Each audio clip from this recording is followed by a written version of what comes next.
नमस्कार, मैं डॉक्टर प्रभात कुमार मिश्र, हिंदी विभाग, असम विश्वविद्यालय सिलचर में अध्यापक हूँ और भारतीय काव्य शास्त्र शीर्षक इस मूक्स पाठ्यक्रम में आप सबका बहुत बहुत स्वागत करता हूँ। वैसे तो यह पाठ्यक्रम एमए हिंदी कर रहे विद्यार्थियों को ध्यान में रखकर बनाया गया है, लेकिन हम जानते हैं कि विभिन्न भारतीय भाषाओं एवं उनमें रचे गए साहित्य का मूल स्रोत चूंकि संस्कृत साहित्य, संस्कृत में रचा गया शास्त्र ही रहा है, इसलिए स्वाभाविक है कि यह पाठ्यक्रम उन सभी विद्यार्थियों के लिए भी समान रूप से उपयोगी है जो किसी भी भारतीय भाषा और उनमें रचे गए साहित्य का अध्ययन कर रहे हैं। यह पाठ्यक्रम 15 सप्ताहों का है और इन 15 सप्ताहों में हम 40 मॉड्यूल्स या कहें कि 40 अध्यायों का अध्ययन करने जाएंगे। सभी अध्यायों के अंतर्गत ई टेक्स्ट होंगे,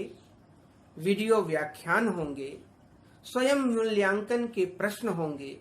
और फिर जिनकी दिलचस्पी कुछ अधिक जानने में होगी वैसे अध्येताओं, वैसे विद्यार्थियों के लिए लर्न मोर की सामग्री भी दी जाएगी। हर सप्ताह के अंत में एक असाइनमेंट दिया जाएगा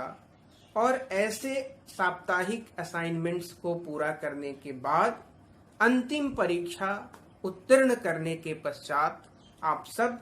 अपने अपने विश्वविद्यालयों में इस पाठ्यक्रम को पूरा करने के बाद 4 क्रेडिट अर्जित कर सकते हैं।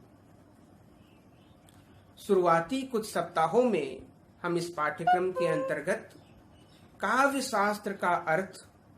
काव्य शास्त्र की उपयोगिता और काव्य शास्त्र की प्रासंगिकता पर विचार करेंगे। साथ ही इसके बाद काव्य का अर्थ क्या है, काव्य के विभिन्न भेद और उपभेद क्या क्या हैं तथा भारतीय काव्य शास्त्र के अंतर्गत निर्दिष्ट काव्य लक्षण, काव्य हेतु तथा काव्य प्रयोजनों की चर्चा हम विभिन्न अध्यायों के अंतर्गत करेंगे। इसके साथ ही भारतीय काव्य शास्त्र के अंतर्गत एक महत्वपूर्ण विषय शब्दार्थ विवेचन का रहा है और हम भी शब्द शक्तियों की चर्चा के अंतर्गत उसको जानने की गंभीर चेष्टा करेंगे। बीच के सप्ताहों में भारतीय काव्य शास्त्र में जो विभिन्न संप्रदाय बताए गए हैं, रस संप्रदाय, ध्वनि संप्रदाय, अलंकार संप्रदाय, रीति संप्रदाय, वक्रोक्ति संप्रदाय और औचित्य संप्रदाय, हम इन संप्रदायों के क्रम विकास को समझेंगे, इन संप्रदायों की काव्य विषयक मान्यताओं को जानेंगे और यह भी समझेंगे कि ये विभिन्न संप्रदाय दरअसल अलग अलग कालखंडों में विकसित नहीं हुए हैं, बल्कि इनमें एक समांतरता भी मिलती है। और हम यह भी जानने की कोशिश करेंगे कि भारतीय काव्य शास्त्र के अंतर्गत विकसित इन सभी संप्रदायों के पीछे का स्पष्ट और पुष्ट दार्शनिक आधार क्या है। बाद के सप्ताहों में निश्चित रूप से हमारा ध्यान, क्योंकि यह एमए हिंदी के विद्यार्थियों के निमित्त बनाया गया पाठ्यक्रम है मूलतः, तो संस्कृत काव्य शास्त्र को आधार बनाते हुए रीतिकालीन कवि आचार्यों ने जो काव्य शास्त्रीय विमर्श किया तथा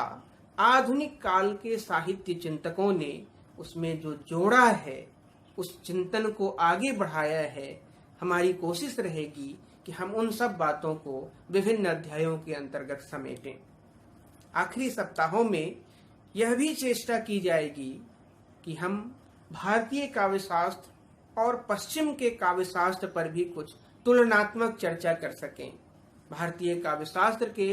स्वरूप विकास के अंतर्गत उसके अध्ययन की क्या समस्याएं हैं, इसकी भी चर्चा हम करेंगे और इस तरह से 15 सप्ताहों का यह पाठ्यक्रम